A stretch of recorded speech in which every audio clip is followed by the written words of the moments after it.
Good morning students, today is 21 April and this is maths lecture for 11th class students. We are going to deliver 11th lecture on topic sets. तो देखो आज की lecture में सबसे पहले हम लोग एक बार लेक्चर मैप के थ्रू समझेंगे कि हम लोगों ने अब तक कितना पढ़ रखा है, कितना डिस्कशन हो चुका है सेट्स के ऊपर और कितना डिस्कशन बाकी है। इसमें देखो जहाँ तक मैं समझता हूँ कि सभी बच्चों को इंटेलिजेंट बनाया जा सकता है, चाहे उनकी अंडरस्टैंडिंग लेवल किसी भी स्तर की हो। एक ख़ास तरीके की स्ट्रैटेजी फॉलो की जाती है जिससे बच्चों को जीरो लेवल से लेकर के, अगर मैथ्स की बात करें तो जीरो लेवल से लेकर के एडवांस लेवल तक, जो जी एडवांस की एग्ज़ाम होती है उस स्तर तक ले जाया जा सकता है। जीरो लेवल से एडवांस लेवल तक ले जाया जा सकता है। तो इसकी स्ट्रैटेजी क्या है, जो मैंने लेक्चर मैप यहाँ पर डिज़ाइन किया है उसमें ये स्ट्रैटेजी को फॉलो किया गया है। सबसे पहले लेक्चर मैप में हम लोग NCERT के ऊपर डिस्कशन कर रहे हैं, क्योंकि NCERT मैथ्स का फाउंडेशन होता है। अगर एक बार तुम्हारा फाउंडेशन स्ट्रांग हो गया, वो हर छोटी छोटी बातें, हर हल्की बातें जो NCERT के अंदर दी हुई है, अगर वो सारी बातें पर आप कंफर्टेबल हो, उन सभी चीज़ों की नॉलेज आपको हो गई है, एट NCERT लेवल आप कंफर्टेबल हैं, तो उसके ऊपर मैंने लास्ट में कुछ लेक्चर्स मेंस एडवांस लेवल के ऊपर लिखा हुआ है, आप लेक्चर मैप में देखेंगे। तो ये खास स्ट्रेटजी है कि at first we will make sure that each and every student is now comfortable up to NCERT level, and then उसके बाद आप देखना NCERT जैसे ही फिनिश होगा, फिर जब मेंस और एडवांस लेवल पर डिस्कशन स्टार्ट होगा टॉपिक पर, तो आपको बहुत अच्छी तरीके से लेक्चर समझ में आएगी और आपका लेवल अपने आप इम्प्रूव होता चला जाएगा। तो ये स्ट्रैटेजी है कि पहले हम NCERT पर डिस्कशन करें, NCERT पर बच्चे कंफर्टेबल हो जाएं। आप जब आप NCERT पर कंफर्टेबल हो जाएंगे तो ऑटोमेटिक आपका एक लेवल, आपका एक प्लेटफॉर्म बन जाएगा कि now you all are comfortable up to NCERT level. फिर मेंस और एडवांस के लेवल आपको बहुत ईजिली बहुत आसानी से आप उनको समझते हुए आगे बढ़ेंगे और इस तरीके से आप एडवांस लेवल तक पहुंचेंगे, आप इंटेलिजेंट बन जाएंगे। यही हमारा मोटो है, यही हमारा उद्देश्य है लेक्चर लेने का। यही वजह है कि मैं काफ़ी स्लोली आपको हर कंसेप्ट को इंस्टॉल करता हुआ जा रहा हूं, काफ़ी स्लोली उनको समझाता हूं, जिससे कि बच्चे के समझने का कोई सा भी स्तर हो, वो चाहे बहुत स्लो समझता हो, बहुत धीरे समझता हो या बहुत तेज़ समझता हो, किसी भी स्तर का बच्चा हो, सभी को हमारी लेक्चर समझ में आ जाए। ओके, तो एक बार चलो लेक्चर मैप को देख लें। तो लेक्चर मैप से समझें सेट्स के ऊपर हम लोगों ने क्या क्या पढ़ लिया अब तक। फर्स्ट डेफिनेशन ऑफ सेट पढ़ रखा है, representation of set, idea of interval हम लोगों ने डिस्कस कर लिया है। एक्सरसाइज 1.1 NCERT पर भी डिस्कशन हो चुका है, ये हम लोगों ने कंप्लीट कर लिया है। फिर आपने एम्प्टी सेट पढ़ा, फाइनाइट एंड इनफाइनाइट सेट पढ़ा, इक्वल सेट पढ़ा है। हम लोग एक्सरसाइज 1.2 NCERT कम्प्लीटली डिस्कस कर चुके हैं वीडियो लेक्चर्स में। फिर सबसेट्स, पावर सेट और यूनिवर्सल सेट को डिफाइन किया गया है, पढ़ाया गया है। फिर आपने एक्सरसाइज 1.3 NCERT पर डिस्कशन अभी चल रहा है। उसके बाद हम लोग आगे पढ़ेंगे operations on sets, venn diagram. 1.4 discuss करना बाकी है अभी, complement of set, de Morgan's laws. Exercise 1.5 NCERT discussion होगा। फिर आप पढ़ोगे प्रैक्टिकल प्रॉब्लम्स सेट्स के ऊपर 1.6 NCERT मिसलेनियस एक्सरसाइज चैप्टर 1 पर। फिर लास्ट में मेंस एडवांस पर लेक्चर्स होंगी, फिर चैप्टर क्लोज हो जाएगा। तो आज की लेक्चर में सबसे पहले NCERT एक्सरसाइज 1.3 पर कुछ क्वेश्चन रह गए हैं, उनको हम लोग डिस्कशन करेंगे। तो क्वेश्चन नंबर 6 तक we have already discussed in last lecture, so in today's lecture we will start discussion from question number 7, okay, NCERT exercise 1.3 के ऊपर। So question number 7 is write the following intervals in set builder form. देखो यहाँ intervals given है और तुम्हें इसे set builder format में लिखना है।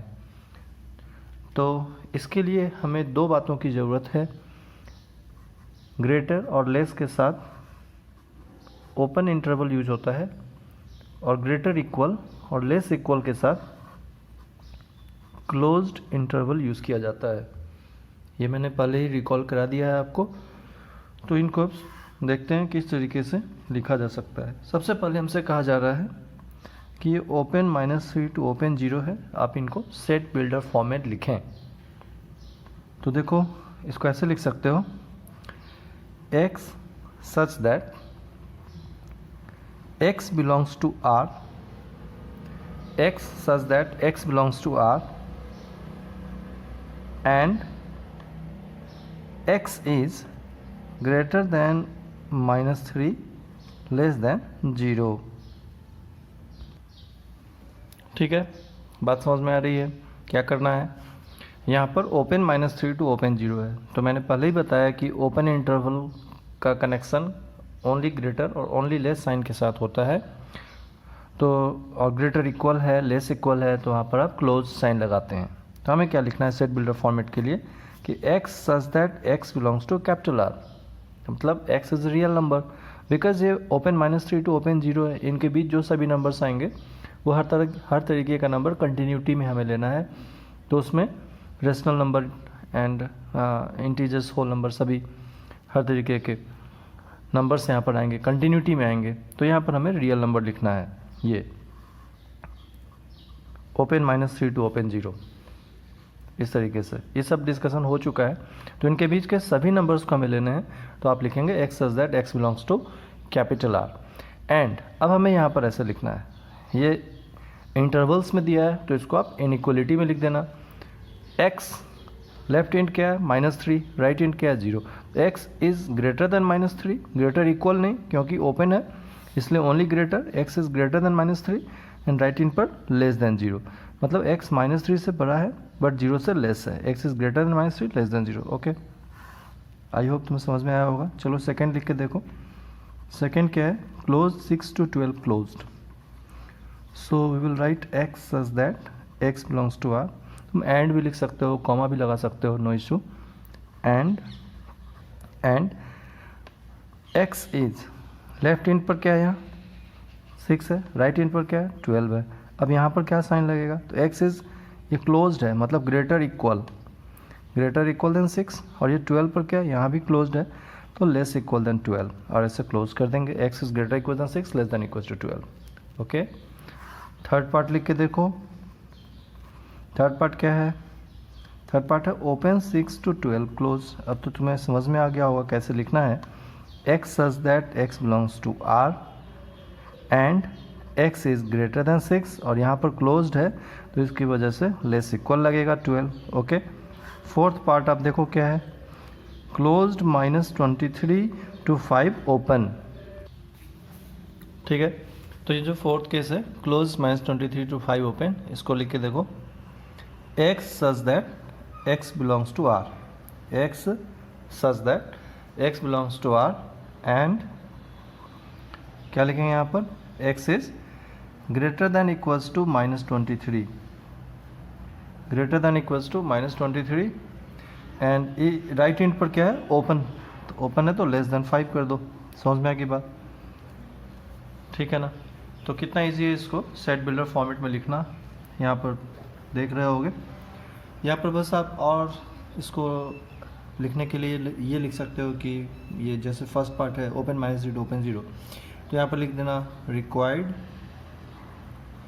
Required set builder form, required set builder form is, और ये नीचे आंसर आ गया।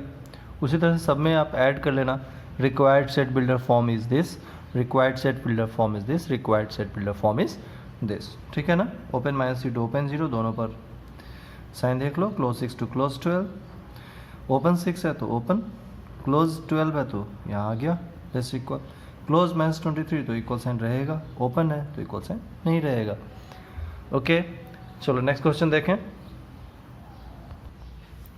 तो ये देखो, ये है question number 8। What universal set would you propose for each of the following.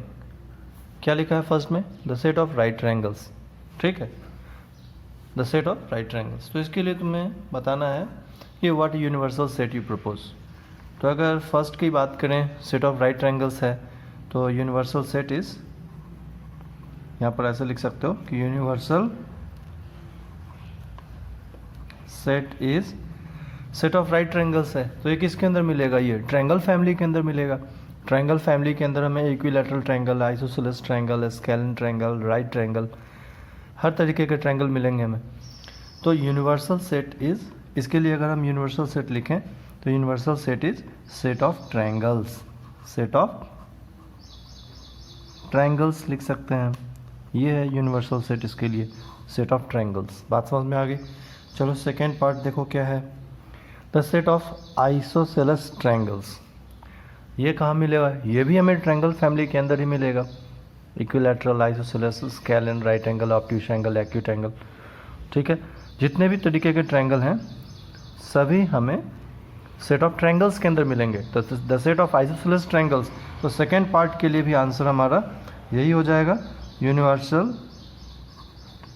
Set is set of triangles, यहाँ पर भी हम लोग लिखेंगे सेट ऑफ ट्रायंगल्स। बात समझ में आ गई? दोनों के लिए आंसर सेट ऑफ ट्रायंगल्स ही हुआ। ये हम लोगों ने डिस्कस कर लिया 8th नंबर। चलो 9th नंबर पर देखो क्या लिखा है। Given the sets A equals to 1, 3, 5, B is the set having elements 2, 4, 6 and C is the set having elements 0, 2, 4, 6 and 8. So which of the following may be considered as universal set for all the three sets A, B and C? तो देखो universal sets के ऊपर हम लोग discussion कर चुके हैं। Universal set is that set which includes all the elements of the different sets considered in the discussion. तो जो डिस्कशन में डिफरेंट सेट्स हैं उन सभी के अंदर जो भी एलिमेंट्स हैं, यूनिवर्सल सेट वो सेट होगा जो सभी एलिमेंट्स को कंटेन करता हो, जिसके अंदर हमें सेट ए के, सेट बी के, सेट सी के, यहाँ पर तीन ही सेट है ए, बी एंड सी। तो इन तीनों सेट के लिए यूनिवर्सल सेट वो सेट होगा जिसके अंदर सेट ए की एंट्री, बी की एंट्री और सी की एंट्री, सभी की सभी एंट्री अवेलेबल हो। तो चलो ढूंढते हैं। यहाँ पर 0, 1, 2, 3, 4, 5, 6 है फर्स्ट में, तो 1, 3, 5 मिल गया। 2, 4, 6 भी मिल गया। 0, 2, 4, 6, 8, तो 0, 2, 4, 6, लेकिन इसमें 8 नहीं है। देखो इसकी एंट्री मिल गई, इसकी एंट्री मिल गई। जब हमने सी की एंट्री ढूंढी, जब हम लोग सी की एंट्री को ढूंढने की कोशिश कर रहे थे तो 0, 2, 4, 6 और 8, तो इसमें 0, 2, 4 और 6 तो मिला बट 8 नहीं मिला। तो इसलिए फर्स्ट हमारा यूनिवर्सल सेट नहीं बन पाया। सेकंड चॉइस पर 5, ये तो बिल्कुल ही नहीं बनेगा क्योंकि इसमें तो कोई सी भी एंट्री नहीं है। थर्ड पार्ट आप देखो, तो इसमें ए के लिए 1, 3, 5, ठीक है। बी के लिए 2, 4, 6 है। सी का 0, 2, 4, 6, 8, 0, 2, 4, 6 एंड 8 ये मिल गया हमें। तो आप इसको टिक लगा सकते हैं। अच्छा, बच्चों को ये कन्फ्यूजन हो सकता है कि इसमें तो जैसे set A, set B, set C के अलावा यहाँ 0, 2, 4, 6, 8 ही है, इसमें 2, 4, 6 है, 1, 3, 5 है, बट इस सेट में तो 9 और 10 भी है। ये क्यों दिख रहा है यहाँ पर? तो ये इसलिए दिख रहा है यहाँ पर क्योंकि यूनिवर्सल सेट के अंदर तो डिस्कशंस के अंदर जितने भी सेट्स हैं उनकी एंट्रीज हो सकती है, उसके अलावे भी कुछ एंट्रीज हो सकती है, इसी वजह से ये दिख रहा है। तो तुम्हारा आंसर क्या हो गया? थर्ड। फोर्थ में 1, 2, 3, 4, 5, 6, 7, 8 है, देखो 0 नहीं है इसलिए फोर्थ रिजेक्ट हो गया। तो 9th का आंसर हो गया थर्ड। बात समझ में आ गई? ओके, इसके बाद फिर हम लोग अब नेक्स्ट लेक्चर में डिस्कशन करेंगे। Okay, thank you.